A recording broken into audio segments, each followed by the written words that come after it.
Hey everybody, Lakes Region Aquariums here today. Today I wanted to talk about something a little bit spooky because it's Halloween. Happy Halloween, by the way. But I wanted to talk about something a little on the spooky side. A certain type of fish disease called ick. Now, ick is something that we all deal with. Everybody deals with it. Maybe you're dealing with it now. I'm dealing with it now. It sucks. But it's not the end of the world, especially once you understand it and you will go through some different methods of dealing with it. It's really not that bad, but it can be if it goes untreated. Like when you first see spots, be alarmed, deal with it then, don't wait. So basically, understanding ick, think of it like my buddy Nick told me, and I've heard from other people. It's basically, think of it as the common cold. I mean, it's out there, it's everywhere. And when you get the common cold, I mean, your immune system's been dropped, and that's when that sickness kind of anchors itself to you and infects you and does all that fun stuff. So with ick, it is something that it's the same kind of deal right there, okay? Ick is always kind of in the area. It's always in the presence of your fish.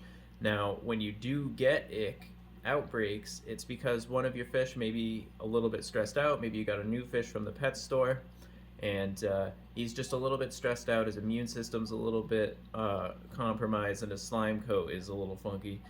And that's when ick is like, yo, what's up? I'm here. I'm on your fish. And once it anchors itself onto that, susceptible fish, it makes it easier for that ick kind of to release itself into the water and land on other fish. And that's how it's going to start infecting other fish easily throughout your aquarium, even if they weren't stressed out.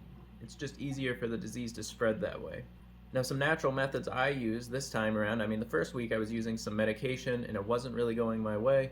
I wasn't seeing the results I wanted to, so I tried the natural way. And I want to thank my buddy Nick again for giving me some good pointers throughout this whole process. It's been a long time since I dealt with ick. Basically, what I did was I turned up the aquarium water. That's the first thing you want to do. When you first see ick in your aquarium, ick hates heat. So turn up the temperature just by a few degrees. You don't want to do it too quickly because that could create a stressful environment for your fish too, and you don't want to make it too warm for most fish. So basically what I did was I turned it up to about 83 slowly over the course of a day. I turned it up to 83, and that should halt the disease pretty hard right there. Another thing I did was after the week of treatment, I did a very heavy water change, around 50% of water, which is what I usually do for these fish, so they're used to it. It wouldn't be a huge change for them because it happens every week for them, but so it wasn't stressful.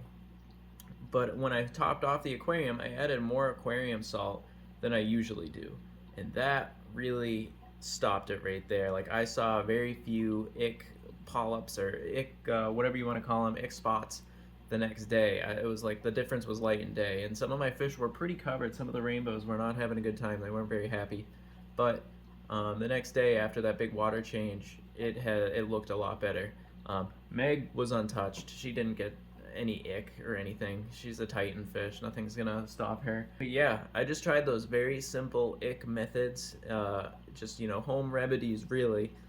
I didn't have to go out and buy some new expensive ick medicine and use these heavy treatments. So sometimes using the ick treatments is like, especially when you're dealing with higher volumes of water and you don't have a quarantine tank like I don't, sometimes just using the medication is just, it's expensive. That medication is pretty expensive. Like the ick attack right here is $17.99, and I'm going to use like the whole bottle on this tank. What if I had another outbreak in another tank? Then I have to go out and spend another $17, and then it adds up. It definitely does, especially when you're dealing with higher volumes of water.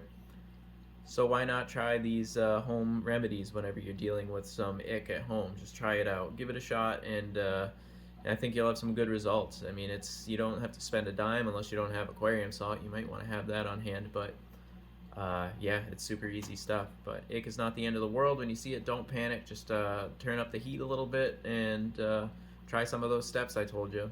I hope you guys enjoyed the video. This is a quick topic today. I wanted to talk about it because I thought it was spooky and it's Halloween, and I'm dealing with ick right now too, so I thought it was a good time. So thank you guys so much for watching, and I'll see you next time.